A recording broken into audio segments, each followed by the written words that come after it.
Hello, my name is Dr. Susan Carter. I'm an educator and a researcher at the University of Southern Queensland, Australia, working in the areas of inclusion, wellbeing and special educational needs. Together with my colleague Cecily Anderson, we sought to investigate support for students with anxiety and anxiety-related disorders.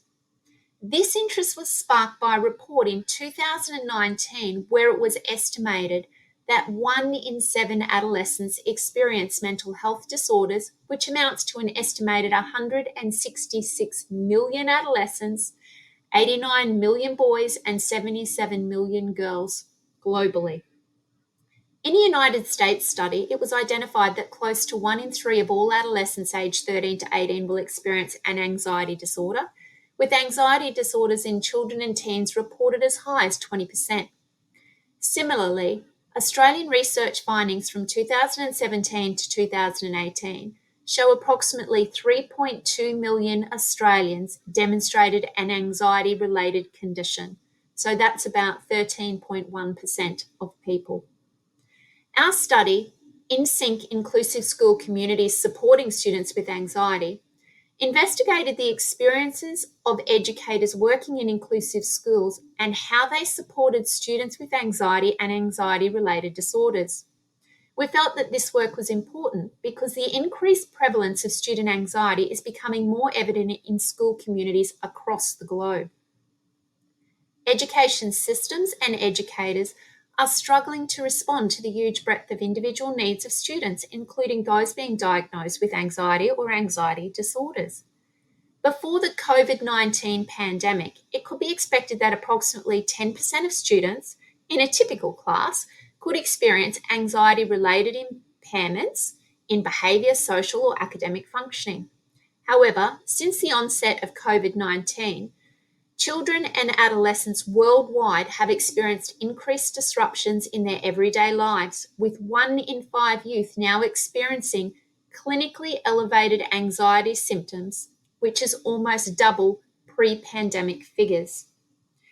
In terms of the method that we employed in our study, it was a qualitative refractive phenomenological case study to collect data from 44 participants drawn from 6 Australian primary and secondary schools, which previous research identified as using inclusive practices to support a diverse range of students. The participating educators were a diverse group, including school principals, middle school leaders such as deputy principals, heads of department, heads of curriculum, teachers, and school support staff. Using this method enabled researchers to gather rich data from a specific group of experienced educators. What were our key insights? We surfaced 3 major findings. Firstly, we found that educators supported students' learning using intrinsic, intuitive, and inclusive ways of working. We call these the 3 I's of working inclusively to support learning needs. Interestingly, we found all educators in the study had an inclusive approach to teaching and learning, and that they did report that students felt supported. Secondly, there was a lack of clear, explicit strategies focused on reducing anxiety. Students with anxiety and anxiety-related behaviours were being supported even though educators experienced difficulties in recognising the behaviours triggered by anxiousness. This was particularly the case where disability and anxiety disorders co-occurred. Thirdly, educators did not identify evidence to support any one type of intervention being effective in mitigating anxiety or anxiety disorders. What did we conclude?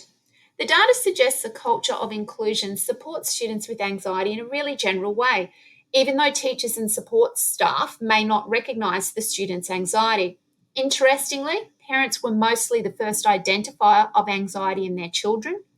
This research highlights the need for educators to engage in professional development around recognising anxiety, and secondly, in the implementation of specific strategies to support students who demonstrate anxiousness. Both myself and Cecily facilitate the group Wellbeing and Inclusion Collaboratory Research, and we welcome collaboration. We're also passionate about advocating for inclusion and wellbeing, producing 2 free open textbooks with the purpose of mitigating socioeconomic and access barriers. These texts are Wellbeing in Educational Contexts and opening eyes onto inclusion and diversity. These open texts are now used globally in universities and by the general public. We hope you find our research interesting and welcome the opportunity to engage further with you.